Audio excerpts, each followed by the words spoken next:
Okay. Oh, you want to smoke cigars? Okay. We want to play rough? Okay, okay. See my little friends.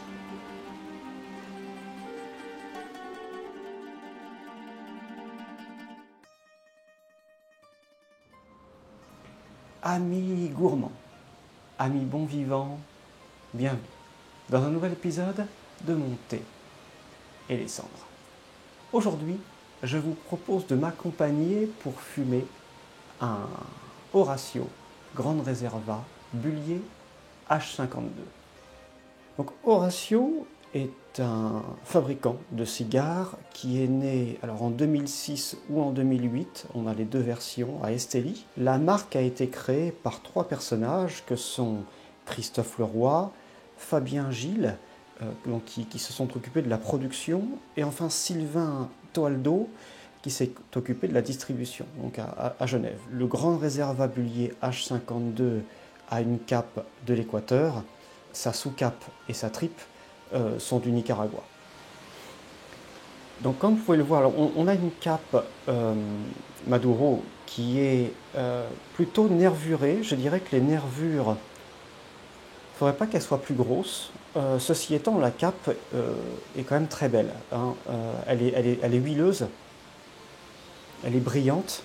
La bague bouge déjà, hein. Elle n'est pas collée, elle est simplement vraiment, j'ai presque envie de dire, sertie dans le cigare. Au nez, alors on a un cigare aux arômes très doux. Donc on a du poivre noir, mais qui n'est pas piquant du tout. On a du chocolat, d'ailleurs du chocolat plus que du café, mais on va avoir un petit peu de café. De la vanille, beaucoup de fraîcheur, enfin c'est souvent le cas, hein. Au niveau du pied, on va retrouver un arôme un peu plus végétal, frais, fleuri, mais toujours du poivre, hein, et du cèdre évidemment, beaucoup de cèdre. C'est une cape qui serait légèrement, elle est bien équilibrée. On a autant, je dirais, de sucre que de caractère, c'est-à-dire autant de chocolat, un chocolat onctueux, doux, très doux, tout autant que du poivre. Un poivre, encore une fois, qui n'attaque pas, qui est très doux aussi. Voilà. Et je dirais qu'en fond, on va avoir le café et la vanille qui va accompagner ça. C'est très intéressant, très intéressant. Donc, c'est un cigare en pyramide ou en obus, hein. C'est un module taureau. Cigare très élégant, parce que ça nous permet à la fois d'avoir du diamètre au niveau de la circonférence générale du cigare, sans avoir l'inconvénient d'avoir quelque chose d'énorme à insérer dans sa bouche. L'inconvénient, c'est qu'on va avoir une concentration de la fumée à cet endroit-là, et je ne serais pas surpris que environ vers la moitié du cigare, on commence à avoir une accumulation de fumée et qu'on soit obligé de dégazer le cigare. Touchons un petit peu le cigare pour voir ce qu'il en est. Il me semble très bien distribué. Donc on peut voir sur la bague qu'il s'agit d'un cigare premium, c'est-à-dire que c'est censé faire partie du haut de gamme de la fabrication des cigares, et c'est marqué que c'est totalement fait à la main. Hein, donc je ne sais pas ce que ça veut dire, parce que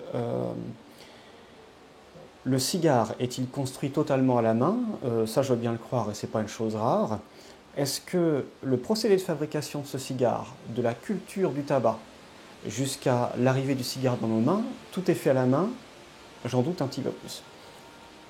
Il faut faire attention avec le mot totalement, hein. Un cigare prometteur en tout cas. Donc, en vue du fait qu'on a cette forme en obus, moi j'ai envie de prendre une guillotine et de couper ce cigare. Eh bien, je dirais, voyez-vous, laissez vraiment le plus de cigares possible, hein. On va couper un embout qui est le plus fin possible avec cette guillotine pour tester le tirage. Si le tirage me convient, je vais en rester là. Si le tirage ne me convient pas, eh bien je vais progresser dans ma morsure, et en fait, il ne va pas falloir que je dépasse le chapeau. Donc si jamais on a, avec la guillotine, bien ouvert le cigare et qu'il tire toujours mal, bon, il va falloir penser à le masser un petit peu. Sinon, on a toujours l'option de l'ouverture en V, hein, qui va nous apporter encore plus de circulation d'air. Hein, ou une coupe transversale, qui va nous aider à gagner un petit peu de terrain. Hein. Pour l'instant, je vais me contenter d'une coupe relativement fine. Hop. Voyez-vous, le cigare, juste ici, voilà. Hein. Là, je vois que j'ai un très mauvais tirage, donc on va en couper davantage.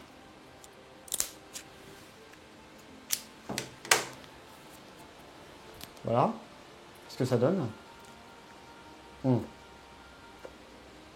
Bien meilleur tirage. Et on a même un très bon tirage là. Hein. Avec, assez marrant. Là, j'ai des arômes de tabac blond en fait, presque. En bouche, je perçois un arôme de tabac à cigarette, hein, de blond.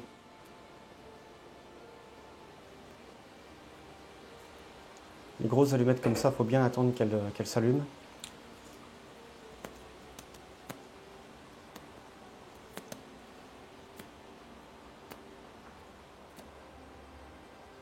Alors dès l'allumage, je suis un petit peu surpris.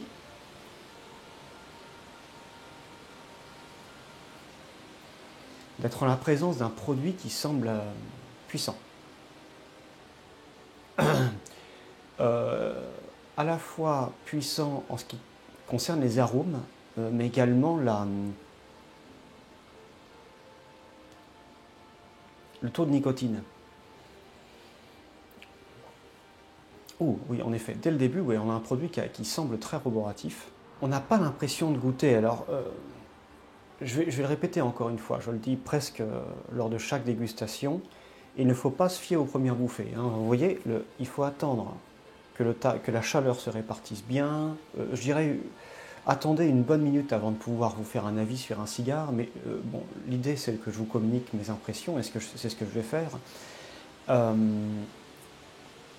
Lors des premières bouffées que j'ai pris en allumant ce cigare, j'avais l'impression de déguster un tabac brun avec du caractère qui était dès le départ un petit peu sur la terre, des arômes terreux, hein, sombres, des sous-bois,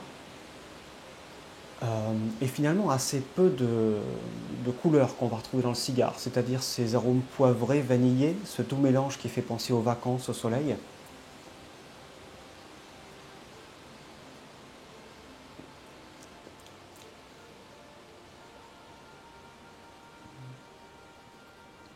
Alors là, on va lui laisser un petit peu de temps parce que j'ai l'impression qu'il s'éclaircit. Ça y est. Et je retrouve un petit peu de poivre. Donc vous voyez, il ne faut vraiment pas se fier aux premières bouffées. Ce sont des produits auxquels il faut laisser un certain temps et par là même apprendre à prendre le temps, à laisser du temps. La combustion ne me semble ni trop lente ni trop rapide. Hein, c'est-à-dire qu'on ne va pas dégager un énorme nuage de fumée lorsqu'on va tirer. On a juste la quantité qu'il faut. Et bon, on peut sentir que, en ce qui concerne le tirage uniquement, il s'agit d'un cigare de dégustation. C'est-à-dire un produit avec lequel on va pouvoir prendre le temps. Encore une fois, on y revient. J'ai presque envie de dire arrêter le temps et rêvasser.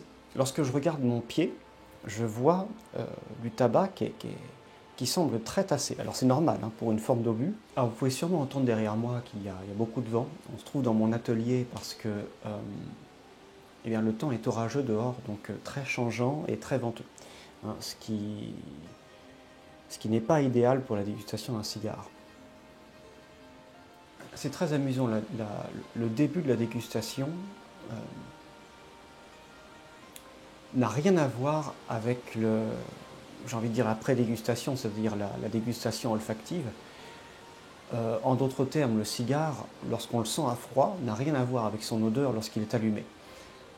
Ici, je vais avoir des arômes très chaleureux, donc on est toujours sur une gamme aromatique plutôt sombre, de la terre, des sous-bois encore une fois, j'ai du caramel, j'ai du chocolat, tout ça est assez fondu, ce qui adoucit un petit peu la chose parce que c'est un tabac, les arômes sont un petit peu moins puissants et profonds que ce à quoi je m'attendais, en dépit du fait qu'il y a un taux de nicotine, je dirais, moyen à élevé.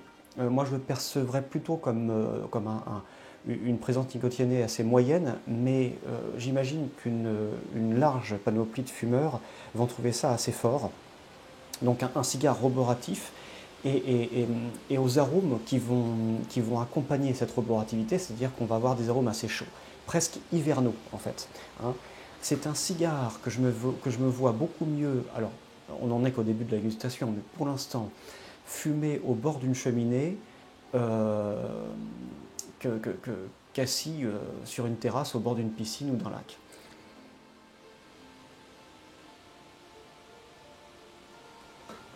Donc je me sens déjà obligé de dégazer, parce que j'ai l'impression que alors on a une sorte de poivré caramélisé que j'ai l'impression que ça manque de caractère, et c'est comme si le cigare se bouchonnait un petit peu.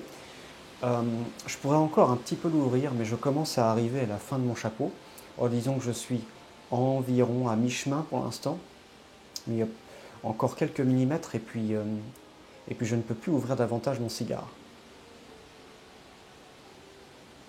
Donc il y a encore plein d'astuces pour améliorer la circulation de l'air. Hein. Je peux toujours le masser, comme je le disais. Je peux enfoncer un petit pic de façon à accélérer la venue de l'air dans ma bouche. Les cigares en obus, c'est vrai qu'on est presque... Ce sont des cigares qui sont très difficiles à rouler. On est presque obligé de les rouler à la main et on est obligé de le faire par des personnes qui ont un petit peu d'expérience. C'est pour ça que souvent ce type de module est réservé à des cigares premium ou des réserves un petit peu spéciales. Après mon dégazage, je peux percevoir... Alors, il faut fouiller en fait. C'est le premier reproche que je vais faire à ce cigare. Si on veut percevoir un petit peu de profondeur des arômes et passer au-delà de cet arôme de terre chocolaté caramélisé, avec ses sous-bois et un petit peu de poivre noir, un petit peu. Rien n'est vulgaire, mais tout ça est un petit peu... Alors ça semble un petit peu unidimensionnel, et si on veut passer au-delà, aller trouver d'autres arômes un petit peu plus complexes, il faut un peu d'expérience, il faut fouiller. Et là, on va trouver un petit peu d'encens et de clou de girofle, mais il faut vraiment fouiller. Hein. Encore une fois, on est dans un contexte vraiment très hivernal. Hein. C'est la magie de Noël un petit peu. Pour moi, c'est ce que représente ce cigare à l'heure actuelle. La magie de Noël, ou ces soirées chaleureuses au bord d'une cheminée en automne, lorsque le temps est pas forcément froid, mais pluvieux, humide, qu'on est bien à l'intérieur, bien au chaud, en train de lire un livre, c'est vraiment le contexte dans lequel je m'imagine apprécier ce type d'arôme. Donc je vais retenter un dégazage, parce que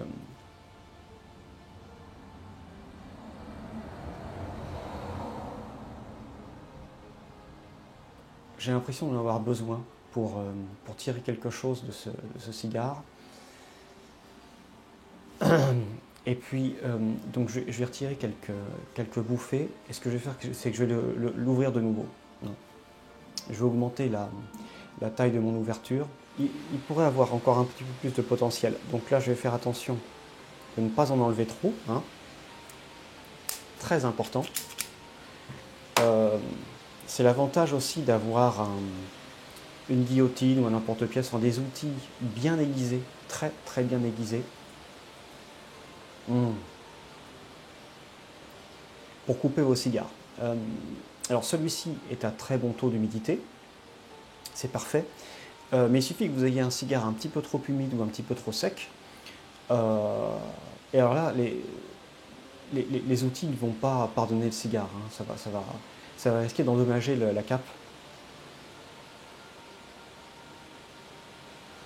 si ce n'est tout le cigare. Alors là, j'ai un bien meilleur tirage, et peut-être que je vais avoir accès à des arômes un petit peu plus intéressants. C'est-à-dire qu'on peut sentir qu'en se concentrant énormément,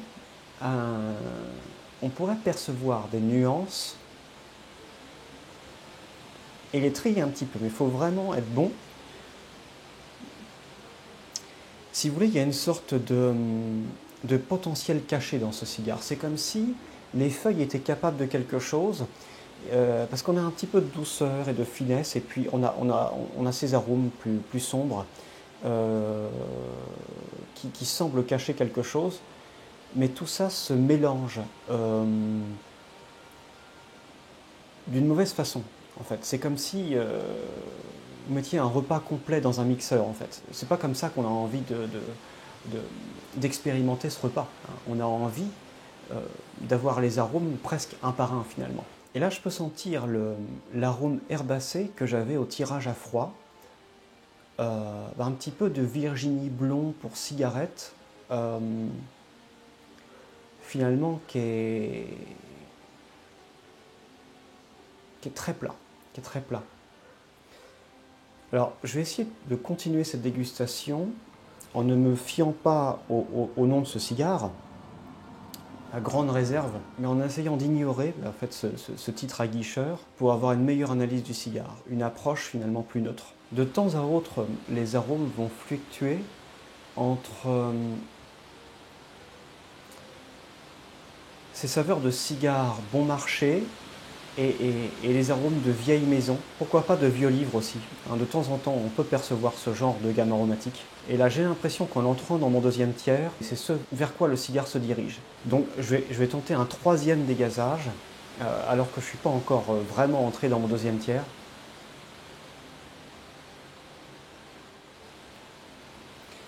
Pour tenter de trouver un petit peu, de tester la vérité là-dedans. Ah, en effet, bon, c'est beaucoup mieux. C'est beaucoup mieux, c'est pas encore fantastique, mais on peut sentir réapparaître des arômes plus légers, de vanille, et finalement tous ces arômes un petit peu plats se retransformer en sous-bois, chocolaté, etc. Et je dis bien vanille, j'ai un petit peu moins de caramel que j'en avais au premier tiers.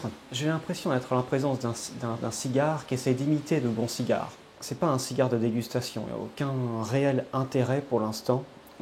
Et bon, je commence à être plus confiant dans ce que je dis parce que j'avance dans mon fumage. Dans les cigares qui n'ont pas énormément de complexité, on va retrouver cet arôme un petit peu de crayon papier.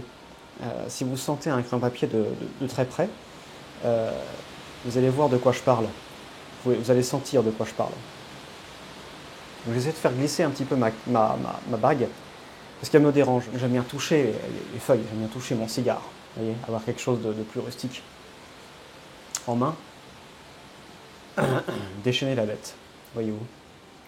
Ah. J'ai eu un petit peu d'encens, là ça y est, ça revient de temps en temps. Alors c'est un cigare qui fluctue un petit peu. Et je pense être dans la bonne humeur pour ce genre de gamme aromatique. J'avais envie de quelque chose de très roboratif, de plutôt complexe, riche en arômes. Le fait que le cigare soit plutôt sombre ne me dérange pas. Je dirais que plutôt au contraire, ça m'arrange. C'est un petit peu le monde dans lequel je voulais me retrouver. Donc a priori, je suis dans les bonnes prédispositions pour fumer ce type de tabac. Écoutez, j'ai un petit peu d'espoir, j'ai l'impression qu'il y a quelque chose qui s'éveille dans mon fumage. On a passé la moitié du cigare. On va s'apprêter à terminer le deuxième tiers et à entrer dans le troisième. J'essaie de m'imaginer dans une situation de la vie courante. Disons que je reçoive des amis et que je veuille leur offrir des cigares. Celui-ci, j'ai pas envie de le proposer à un débutant parce qu'il est trop roboratif, il y a trop de nicotine et les arômes un petit peu trop puissants. Pour un débutant, ça risque de le dégoûter assez vite. Au bout de quelques bouffées, il va me dire bon, j'ai plus envie de fumer, j'ai un peu mal à la tête, ça va pas. Bon, alors ça gâche un petit peu la soirée ou le moment. Et j'ai pas non plus vraiment envie de le proposer à un ami qui est connaisseur, parce qu'il va me dire bon, écoute, t'as peut-être mieux dans ta cave.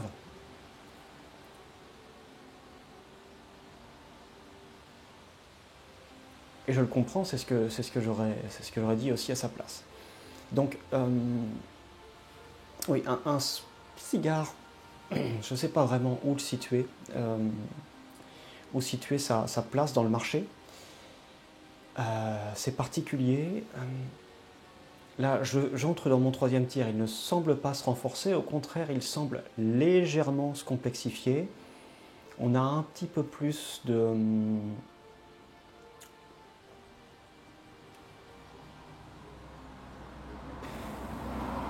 d'épices, mais que je n'arrive pas vraiment à décrire. C'est très flou. On a un petit peu plus d'épices. J'ai l'impression que le cigare s'éclaircit un petit peu, mais encore une fois, j'utilise des mots vagues parce que mes impressions le sont également, mes sensations en bouche.